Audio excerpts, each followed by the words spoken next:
Paul, last time we talked, you said that in order to understand the Ukraine war and what's going on with the neocons, and we have to understand the Wolfowitz doctrine. Could you let us know what were the objectives of Wolfowitz doctrine, and has the United States achieved those objectives? Well, of course not. The Wolfowitz doctrine was written, I think, in 1991, perhaps 1992. February 1992. Okay. Well, that's when it was published, I think, or made public. So it probably was written in 91. It was the work of Paul Wolfowitz, Wolfowitz. He was the Undersecretary of Defense for Policy, a neoconservative. And the doctrine states that the principal goal of American foreign policy is to prevent the rise of any state sufficiently powerful to serve as a constraint on the United States. Now, what provoked this doctrine was the collapse of the Soviet Union in 1991. When the Soviet government collapsed and was replaced by Yeltsin, the American neoconservatives quickly concluded that, well, the principal constraint on American power has now removed itself, and therefore we can exercise hegemony over the world. And so Wolfowitz, being the high-ranking official in the Pentagon responsible for policy, quickly penned this doctrine. Now, the first expression of the doctrine is what I just reported to you. And this was viewed as too forthright, too controversial, and so he was forced to sort of rewrite it and tone it down so that it didn't alarm the entire world. But nevertheless, the doctrine remained the same, even though they kind of disguised it a bit in the rewrite. So that for what? That's 30 years. For 30 years, then, the goal of American foreign policy is to achieve hegemony over the world. Well, to give you, before we go ahead and discuss how this was used, to give you a little background, the neoconservatives were essentially Jewish intellectuals who had a left-wing background. Some of them had been Trotskyites, but who became alarmed by the development within the left. It was becoming more irrational, more anti-American, more anti-West. And these Jewish intellectuals, the first generation of them, split off from the left and joined the conservative ranks. And were called the neoconservatives because they were former leftists. One of them was named Irving Kristol. He is the father of the current notorious neoconservative Bill Kristol. Well, Irving Kristol was a reasonable person. As far as I can tell, the original cadre of neoconservatives were not advocates of American hegemony, because this was the 1970s and the Soviet Union still existed. And Irving Kristol founded a new journal, and it was sort of an academic type journal in which serious policy issues were discussed. It was called The Public Interest, and it was a first-rate type of intellectual journal in where policy, foreign policy, domestic policy was intelligently discussed. We don't have anything like that today. Now, the second generation were the children of these people, and they were of age when the Soviet Union collapsed 20 years later. And they are the ones who hit on the idea of American hegemony. Now, its first use was to justify the American wars in the Middle East against Afghanistan, Iraq, Libya, and the attempted overthrow of Syria, which was blocked by Putin, the Russians. Being that the neoconservatives were also Jewish for the most part, they were aligned with Israel. Some of them were dual citizens. And they used 9/11, the so-called terrorist attack on the World Trade Center, to send the American military into the Middle East to remove enemies of Israel, to remove obstacles to Israeli expansion, to remove the countries, the governments that were supplying the Hezbollah militia in southern Lebanon with financial and military aid.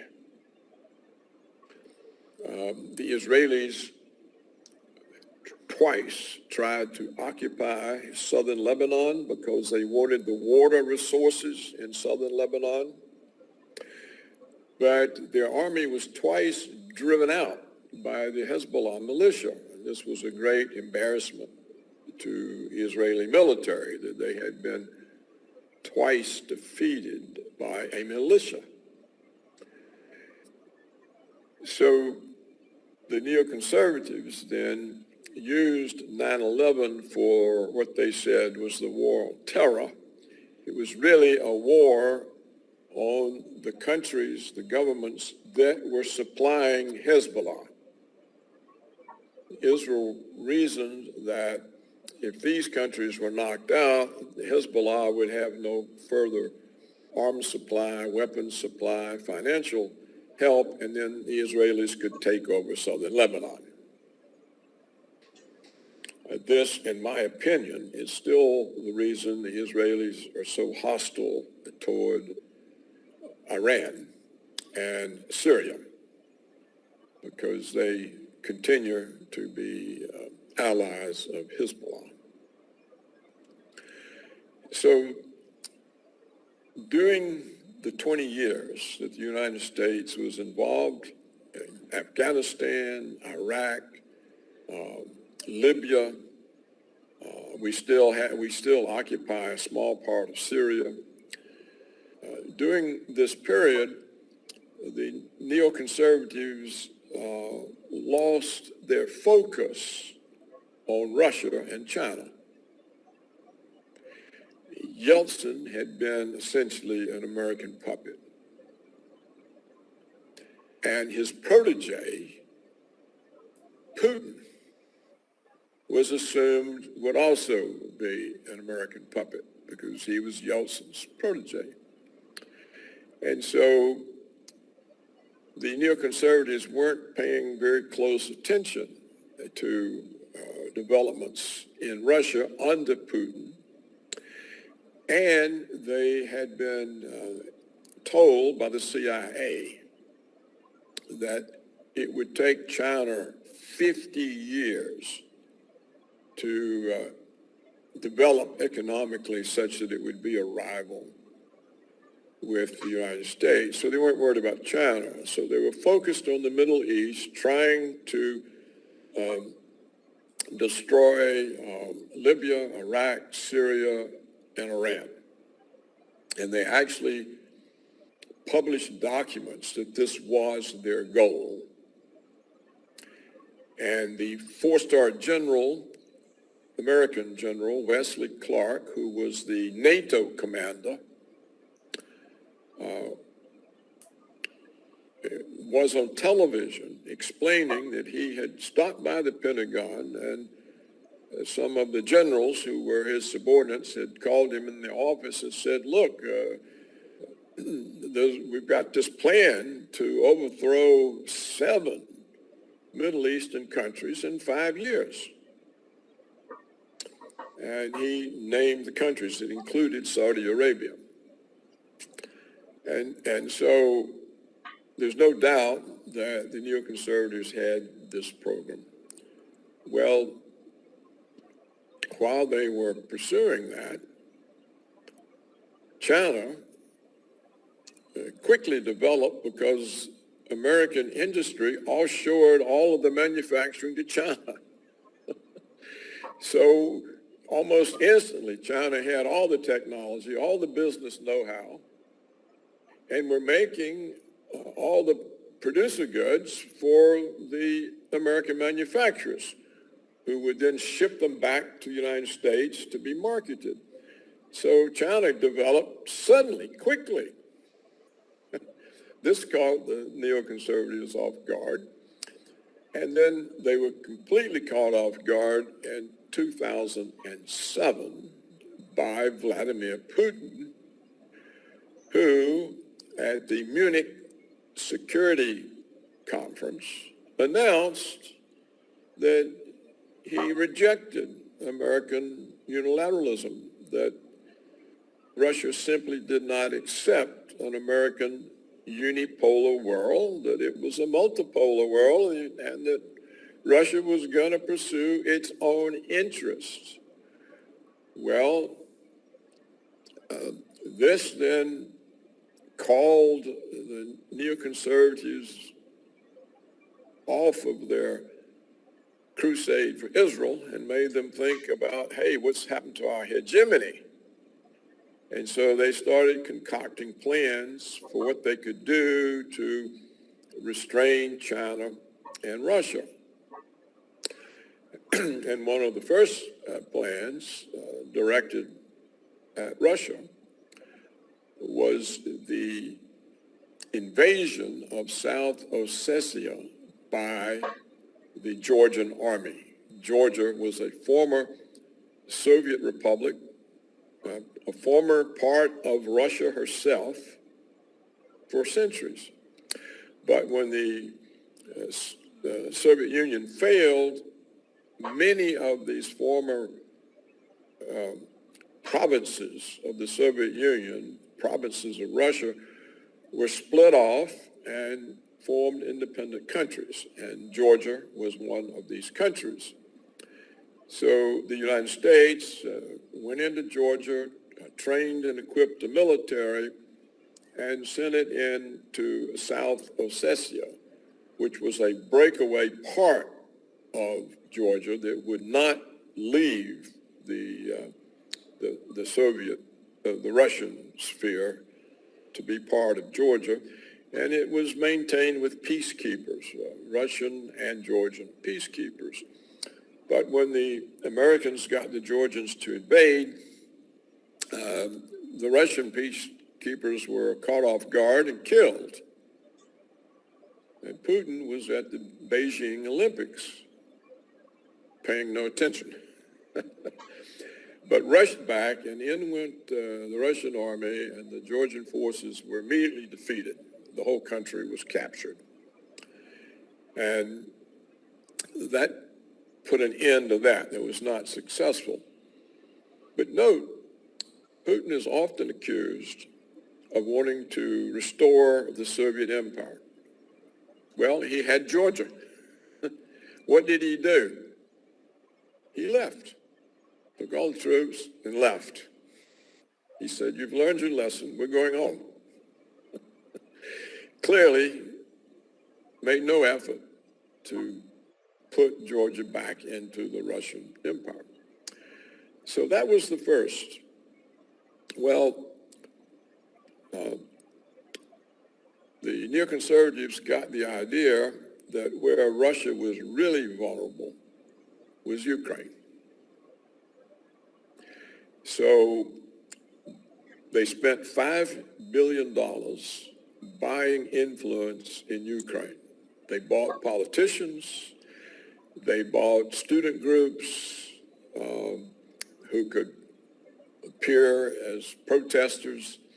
And after they had all of this arranged, they launched the so-called Maidan Revolution in 2014 and overthrew the democratic elected Ukrainian government, which was on good terms with Russia, and installed what has become a more or less a neo-Nazi regime whose first behaviors, first manifestation was to start oppressing Russians. Russians were killed, they were abused, they were prohibited from using the Russian language and all this sort of stuff. And that was what caused the Donbas republics to break away and declare their independence. And they formed militias to prevent their occupation or their complete occupation by Ukrainian forces. So that was 2014. That was the consequence. This was the second neoconservative attack on Russia, Russia's influence, Russia's position. And so the notion was that Ukraine would be part of NATO, there'd be American nuclear missiles on the border with Russia and Ukraine, and this would further intimidate and limit the Russian ability to oppose American purposes in the world. Well, Putin, of course, saw that, more or less, but didn't do anything about it. He came up with what was called the Minsk Agreement, and the Minsk Agreement kept the two breakaway republics in Ukraine, but provided them with some autonomy, their own police force, for example, so that the oppression of them would stop. Well, the Ukraine and the French and the Germans pretended to go along with this. And it was all a pretense, as we later learned from Merkel, the German chancellor herself, and the French president himself, that it was all a ruse to deceive Putin while the Americans had 8 years to build up a Ukrainian army. And what finally provoked Putin to enter a year ago, February, was this army that the Americans had created and built up was about to invade the remaining parts of the Donbas republics that had not been occupied. and force them back into Ukraine. Well, this would have meant a slaughter of Russian people because the Donbass area is Russian. It is traditionally part of Russia, and it was placed into the Ukrainian province of the Soviet Union by communist officials for whatever reasons. They may have been administrative, or they may have been to water down the Ukrainian population with Russians. But whatever the reason, they are Russian people. And so it was impossible for the Kremlin to stand aside and let them be slaughtered. So when the Russians intervened, then the neoconservatives, again, they said, oh, see, they're aggressors. They've invaded Ukraine. They're going to invade all of Europe. We're going to help the democratic people in Ukraine, and so on and so on. And so we started a wider war. Well, and we put all those sanctions on Russia, hoping or thinking that they would break Russia. And of course, we blew up the Nord Stream pipeline because we were scared to death of European dependency on Russian energy. We thought that if the Europeans become dependent on Russian energy, we'll lose our control over Europe. So the whole neoconservative program goes on, but it's not meaning with success, but they haven't given up. Yes, we can consider some policies have been achieved, some policies, some goals have been achieved. When we consider Europe, they were trying to avoid the renationalization of security policies in this document. They trying to achieve that, and I think they achieved that in Europe, at least in leadership of Europe. How do you think of it? Do you think they, because we have two big forces in a society. We have now right now we have these liberals and we have nationalists. They try to they try to denationalize Europe. How do you see this? This doctrine try to do that. By denationalize, you mean to destroy the nation state? It's to some extent, yes, because Yes. Well, that's the purpose of the EU. The purpose of the European Union, which the United States supports and favors, is to destroy the nationalism of France and Germany and Italy and so on. It's to get rid of a national state, which is identified today in the ideology as fascism or Nazism.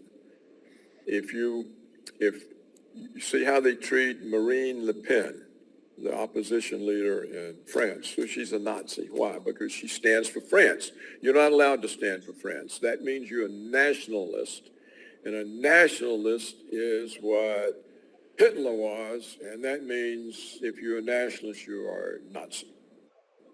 And this is the attitude that the Americans have created in European countries.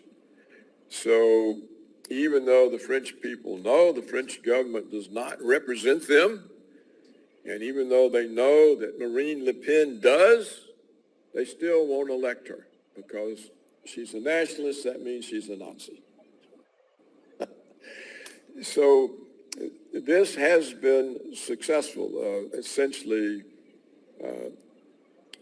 the sovereignty of European states is melting away under the impact of the European Union.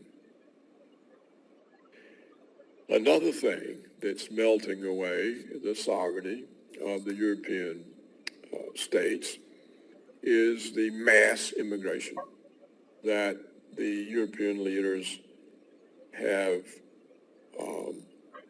advocated and support and encouraged. So we now have situations where in Sweden, for example, there are two cities in which Swedes are forecast soon to be a minority in their own country. There are already cities like that in the UK.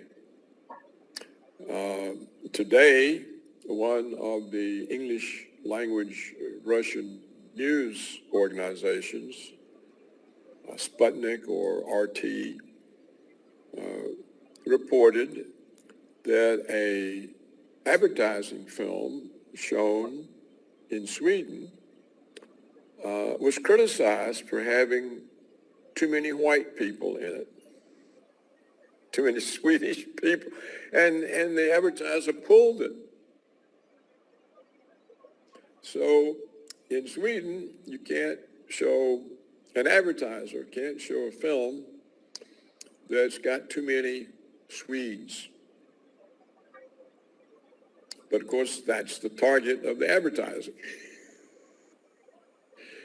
So they, in other words, the indigenous white ethnic European people are now on the defensive in their own country. They're being demonized. And we have reports, for example, also in Sweden, but all over Europe, that the ethnic Europeans get raped by the immigrant invaders, and they're afraid to report it to the police because the police may regard it as a hate crime to claim that they were abused by a person of color. That means you're against the person of color. And the woman says, no, he raped me. She said, well, you're making charges against a preferred minority. So you have that sort of situation. You have a situation where the newspapers are afraid to report the race of people who commit crimes. So this also is delegitimizing the ethnic base of Europe. So that's the second way they're losing their country. They're losing it because the EU is gradually taking over more and more the function of the once independent country like France. And the French are being made into second-class citizens of their own country by the favoritism showed toward the immigrants. So, yes, Europe is, for all practical purposes, on the way out. And the French author, Jean Raspail, predicted all of this in the early 1970s in his book, The Camp of the Saints. He predicted exactly what's happening. So the question is, in that type of situation, is there any European strength? No, it's none. There's no, you can't be proud to be a German, you can't be proud to be French, you can't be proud to be Italian or Spanish or Swedish, because that's racist. And there you have it. So, and the same thing is in the United States. It's no different here. It's the same. The United States is no longer a nation. It is a Tower of Babel. So the West essentially has eaten up and destroyed its own strength. It's impossible for the European ethnicities that comprise the West to be proud or to have racial pride, because that's white supremacy. So there's no strength. There's no unity. And this is the danger in the neocons, because they haven't realized this. They don't understand that such a weak entity cannot stand up to Russians and Chinese and Iranians. There's no way. There's no strength.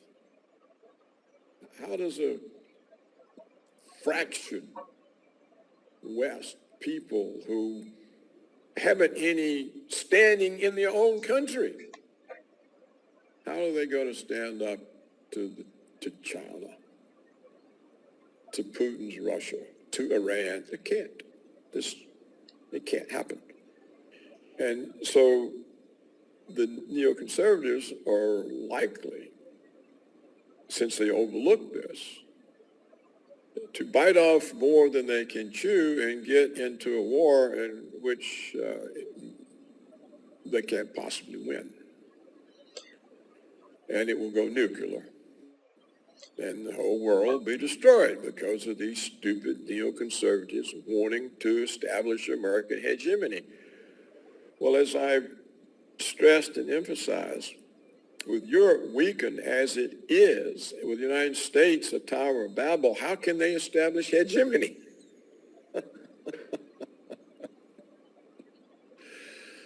So that's the story of the neoconservatives. Denationalization, because beside denationalization, the Europe was weakened a lot because there is no viable military in Europe.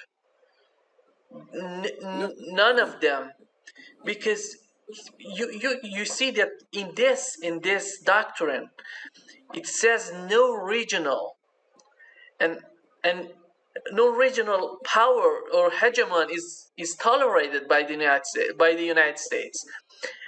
How was it the plan in Europe as well? Yes.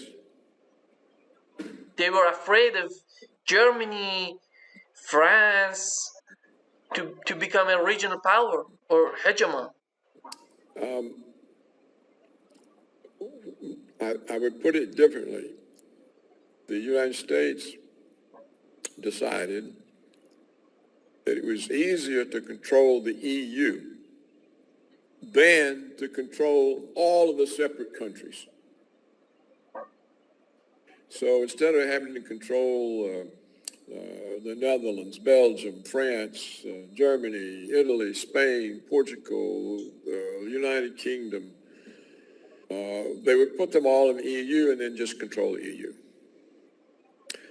And when the Soviets, the Russians gave up Eastern Europe, they said, well, then we'll put Poland and Romania and Bulgaria and all the rest of them in the EU. And that way we can control it through the EU. So that's why Washington preferred the EU. I don't think they were worried about a French army or German. Germany has been completely brainwashed by Washington since 1945. I mean, Washington writes their school books. All Germans are taught they're evil. They're evil and they do evil things, and they're not even. The German historians aren't even allowed to question the official narrative on World War II. It's just a story of German evil. And that's how all the people grow up. So basically, Washington has controlled the way they thought for, 55, 65, almost 80 years. It's the way Washington controls the German consciousness, because it controls the education. And the Germans have to teach what the Americans tell them to teach. And they do. And so the Germans, if they get an honest scholar, an honest historian who says, well, look, this isn't quite right, what you're saying about World War II, they put him in prison. So, because you see that the United States created this coalition, so-called NATO, but they cannot provide Ukraine with enough ammunition to fight Russia. They all together, they're not capable of providing Ukraine. well, the notion that Ukraine can fight Russia is absurd. No matter how much ammunition they're provided, people haven't realized that Russia is really not fighting. There's no Russian army involved. The war is being conducted by a private military organization called the Wagner Group and by two Donbass militias. So there's no Russian army involved to speak of. They're fighting the fight. They're fighting the fight. And the Russian army is really not there. It's like I say, the Wagner Group is a private military organization affiliated with the Russian army, but that's the main fighting force for Russia in Ukraine. And the other part of the fighting force is the militias of the two independent republics that Russia finally recognized. Now, there's no invasion of Ukraine. The fighting is limited to the Donbass area and is spread into southern Ukraine, I think, in order to have the land link to Crimea. So the Russians are making no effort whatsoever to conquer Ukraine. They're simply driving Ukrainians out of the Russian areas in eastern and southern Ukraine. They have no expressed intention of conquering Ukraine or taking Kiev or any of that. They call it a limited military operation, by which they mean they are moving the Ukrainian forces which were occupying parts of the Donbass out. And they have now taken the Donbass and southern Ukraine along the Black Sea and put it back into Russia. That's now part of Russia again. So all the fighting is in Russia.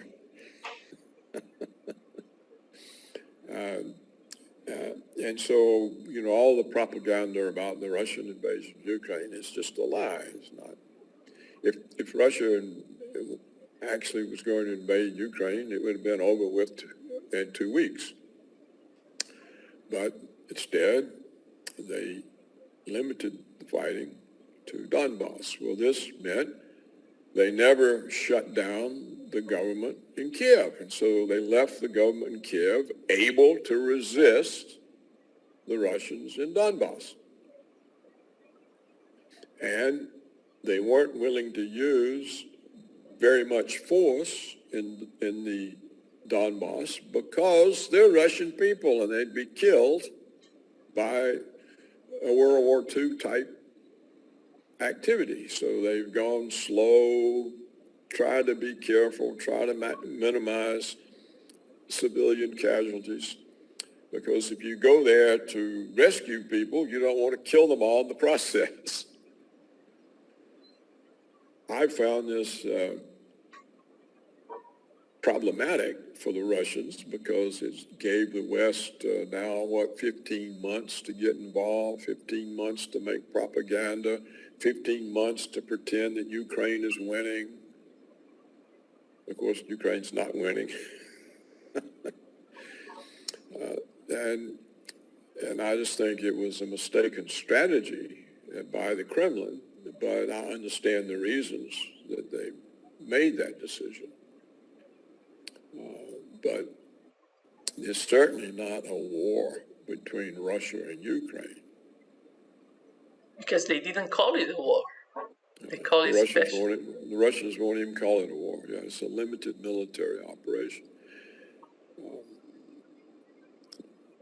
Like I say, I've been critical of that because it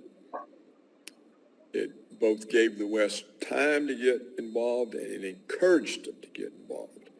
And I've been afraid that the Western involvement would spin out of control and would end up with a direct confrontation and a nuclear war.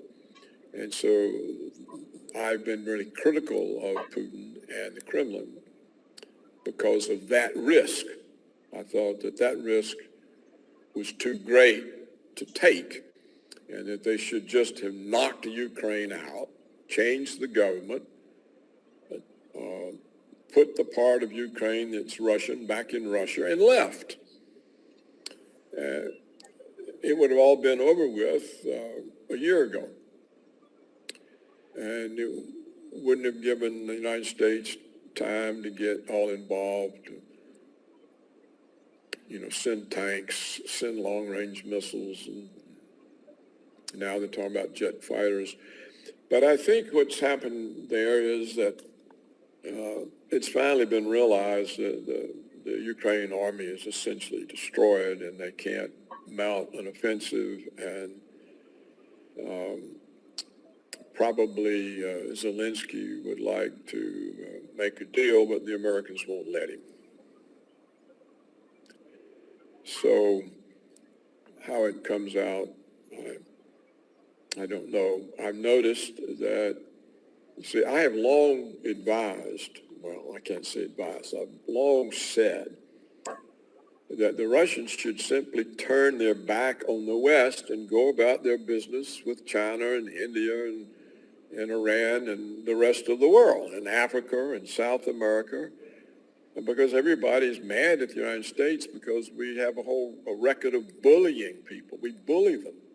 We use the dollar system to punish them, and we overthrow their governments. And so the whole world's ready to line up with Russia and China, and they should simply turn their back on the West. They don't need, what does Russia need with the West? Nothing. It gets nothing from them. What does it need them for? It should just turn its back and go ahead and develop the rest of the world with China and India, and just ignore the West, which is withering away. It's dying. It's killing itself. The culture's dead. It hates itself. You go to an American university, a British university, what you learn is how evil you are. There's no pride. You go to a British university to learn you're a racist, colonialist, fascist. That's what they teach their own students. The same in the United States. That's what they teach you. You're a racist. You oppress black people. They destroy the confidence of the indigenous people. That's all Western universities do. So there's no culture. There's nothing here but destruction. And so, but finally we now see Russia and China turning their backs. They're now saying we don't need the dollar. We're not using the dollar. That's going to wreck American power because American power is based on the whole world using the dollar. That's how we control things. The Saudi Arabians are saying we're not going to use the dollar. The Indians, Africa and South America are very receptive to the Chinese and the Russians. This is the change. And this is why the neoconservative notion of American hegemony is ridiculous. There can't be hegemony when your own universities teach your own people that they're evil. They don't teach that it's the Russians and the Chinese are evil. They teach it's the white Americans who are evil. You get it now in the public schools. They call it critical race theory. CRT, critical race theory. They teach it to the little kids that because you're white, you're racist. You abuse people of color. You're an oppressor. Your parents are oppressors. Your grandparents are oppressors. It breaks up parental authority over the kids. Well, when you do this to your own people, how are you going to stand up to Russians and Chinese and Iranians? You can't. You're not going to. I mean, what confidence would a white kid have joining the military to go fight some other country when he's been taught he's evil and his country's evil? So this is what limits the neoconservative goal of hegemony. And I think we've covered the waterfront. I need to go. Okay. If you have any other question that you have to ask, you can do it. But I think I've been clear what the real situation is, and that's really what it is. Yeah. I don't think the Russians and the Chinese are teaching their kids and their university students that Russia's evil and that they're evil because they're Russian. I don't think they're teaching the Chinese that you're evil because you're Chinese and you oppress people, and so I don't think that's what they're learning. But I don't think they would be successful in killing nationalism. Nationalism is long dead. There's not every European country, including the United States, including Canada, are towers of Babel. They are multicultural, diverse. Well, there's no unity. There's no assimilation. There's no country. There's a geographical border, but it's not a nation. It's a geographical entity, devoid of nationhood because it's a Tower of Babel. Well, take the state of California. It's often said to have the world's 5th largest economy, just the state of California. It's only 33% white. Whites are a minority in the largest state. Well, and the blacks are taught to hate the whites because the whites oppress them. The Hispanics know that California was stolen from them by Washington, along with Mexico and Texas and Arizona. And the Hispanics now are essentially majorities in these places. They walk across the border at will. There's no border. In fact, you can say the United States is no longer even a geographical entity because there's no southern border.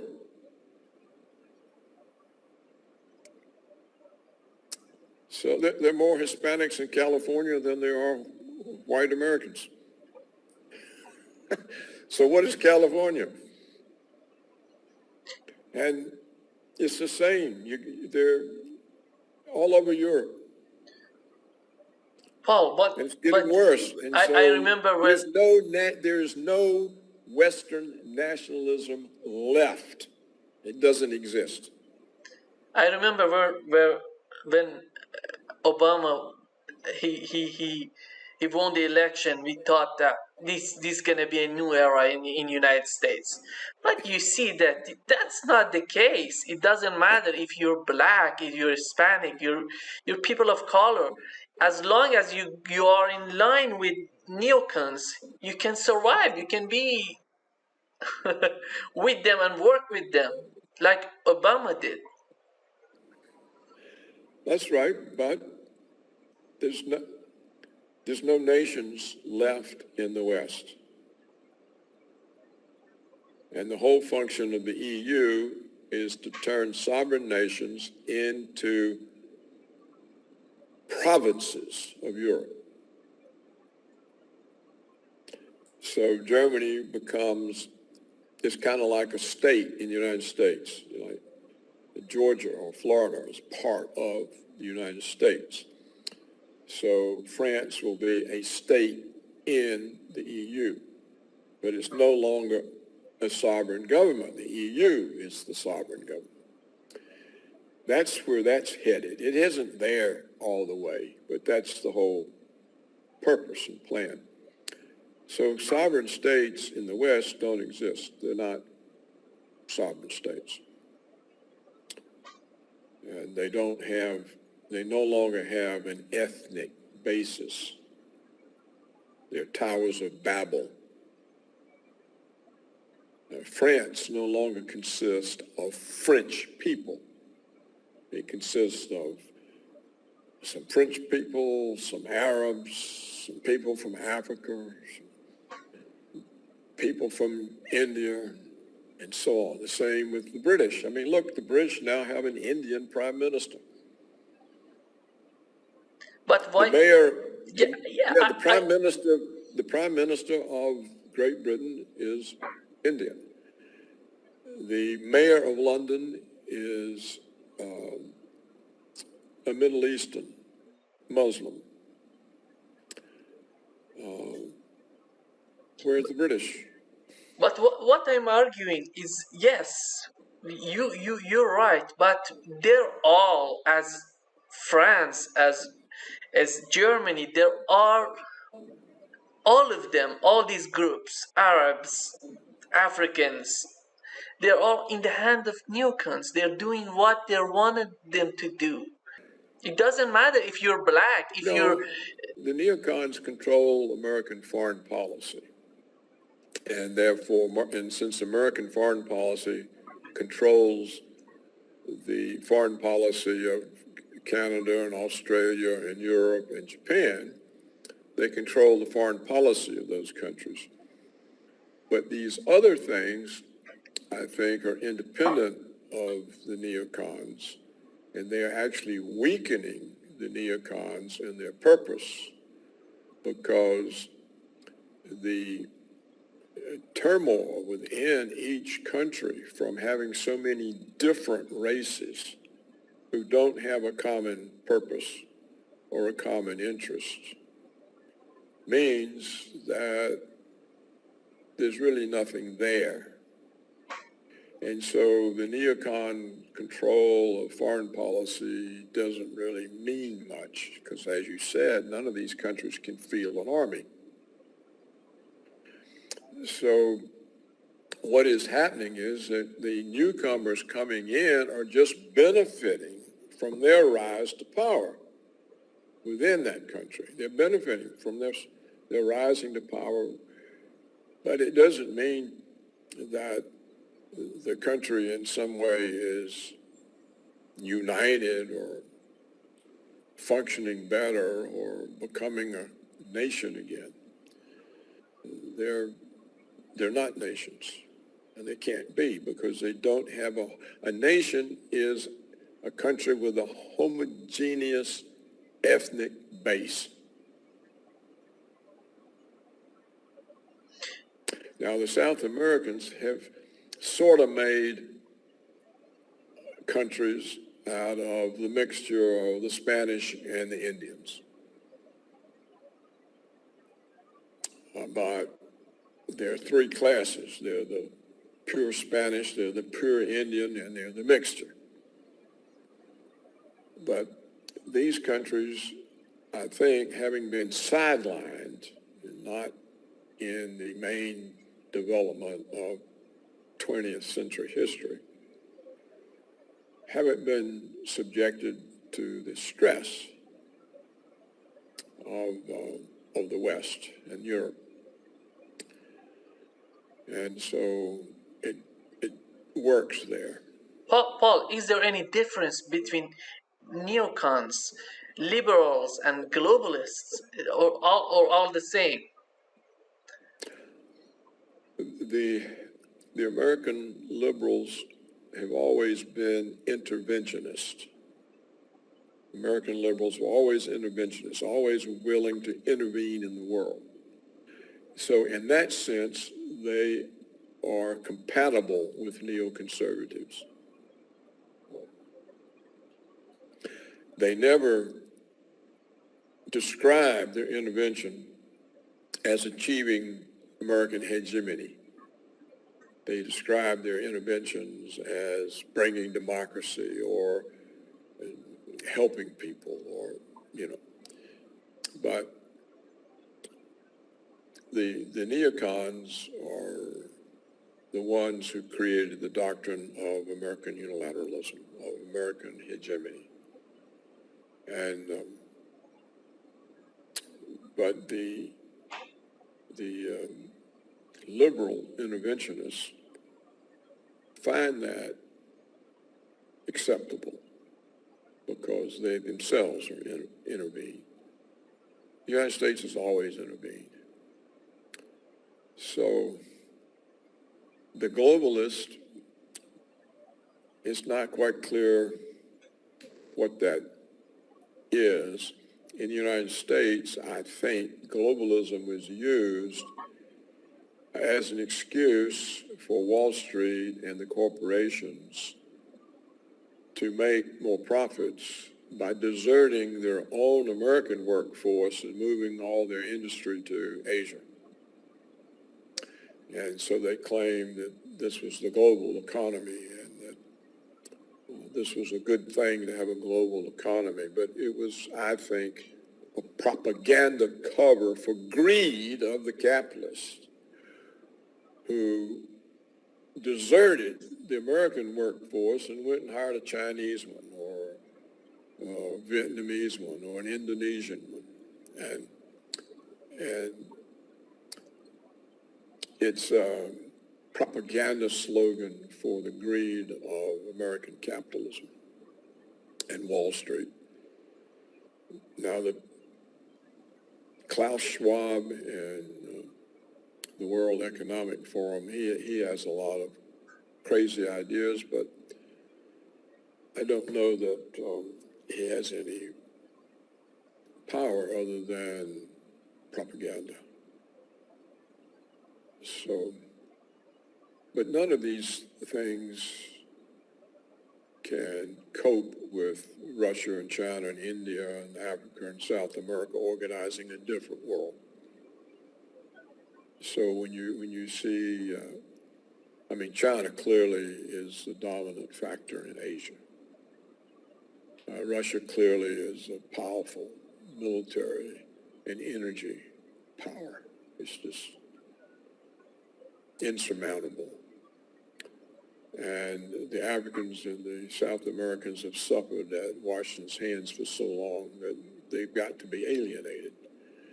Even the ones we pay and bribe. I saw not long ago one of the African leaders said, look, the Americans have been overthrowing our governments forever, and now they're coming here to teach us democracy. So when even African leaders start showing contempt for Washington, you know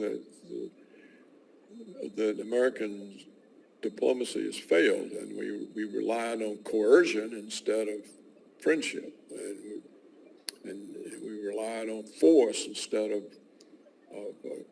convincing people. And I think now that these people see, well, we don't have to be all that afraid of the Americans anymore because there's the Russians and the Chinese. And we can somehow get under their umbrella and we'll be safe from the Americans. So I think these are the new developments that are happening. I don't see how we can stop it. And you see, the United States ruined itself when it offshored its industry and manufacturing. If you don't have industry and manufacturing, what have you got? You're India in 1900. That's what you are. The United States is becoming India in 1900.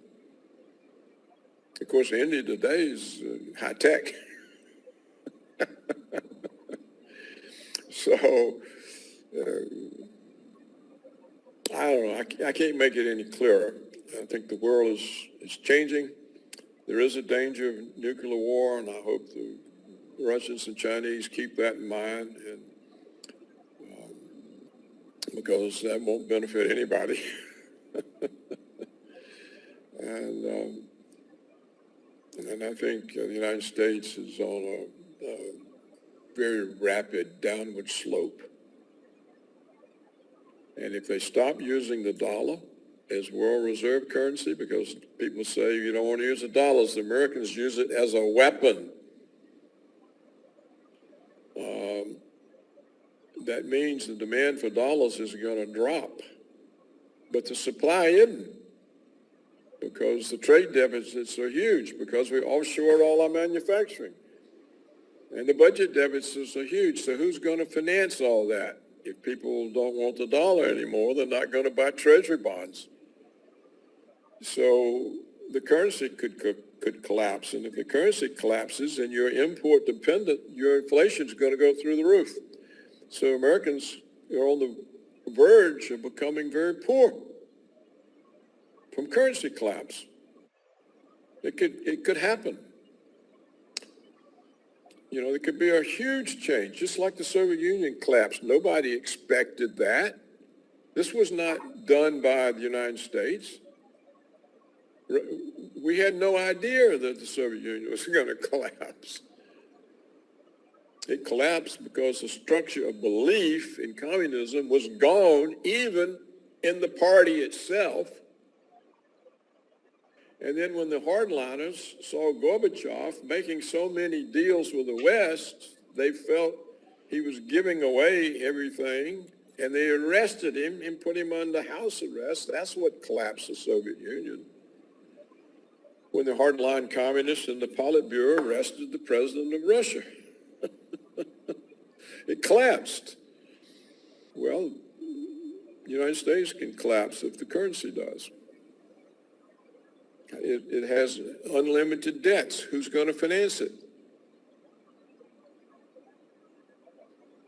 You know, if the Saudi Arabians are accepting any currency for oil, who needs dollars to buy the energy? All the stuff that comes in the United States from the American firms producing in China, it comes in as imports. It worsens the trade deficit. Who's going to finance it if you don't want dollars? If you don't need dollars to settle your own balance of payments imbalances, and you don't need dollars to buy oil from Saudi Arabia, who wants the dollars?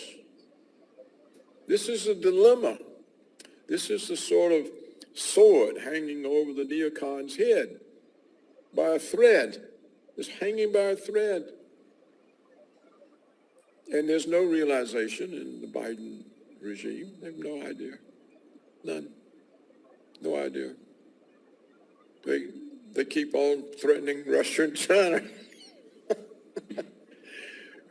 With what? What are they going to do to Russia and China? Can't do anything. Thank you so much, Paul. Thank you so much. It's always a pleasure to talk with you. All right. Have a good time. I'm sure I'm getting myself in trouble with the CIA and the FBI. But I'm an old man, so No, you're young in heart. See you again. See you, Paul.